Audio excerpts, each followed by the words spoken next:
Hi friends, आज मैं आपको मैसी बन सिखाने वाली हूँ। तो आइए हम स्टार्ट करते हैं। तो पहले हमने एक डोनट ले लिया है और पन्नी के ऊपर हमें लगा देना है। उसके बाद हमें अच्छे से फिट कर देना है यू पिन से। तो चारों तरफ हम यू पिन से अटैच कर देंगे। ये मैसी बन आप रिसेप्शन, वेडिंग और एंगेजमेंट किसी में भी आप कर सकते हैं। गाउन के ऊपर, लहंगा के ऊपर बहुत ही अच्छा दिखेगा।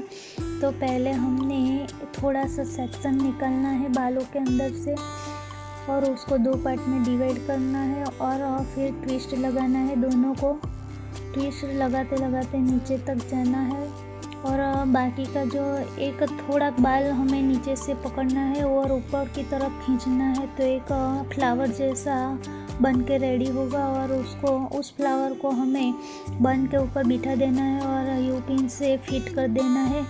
तो ऐसे ही हमें पूरे बालों के अंदर करना है। थोड़े थोड़े सेक्शन लेते जाना है और ट्विस्ट करते जाना है। उसके बाद फ्लावर जैसा बन जाए तो डोनट के ऊपर हमें अच्छे से रख देना है और डोनट को पूरा हमें ऐसी तरह से कवर कर देना है। तो अगर आपको ये वीडियो पसंद आया है तो वीडियो को लाइक, शेयर एंड सब्सक्राइब ज़रूर करें और कमेंट में लिख के ज़रूर बताना कि आप लोगों को किस टाइप का वीडियो चाहिए। तो मैं उस टाइप का वीडियो आपके लिए लेके आऊँगी। Thank you.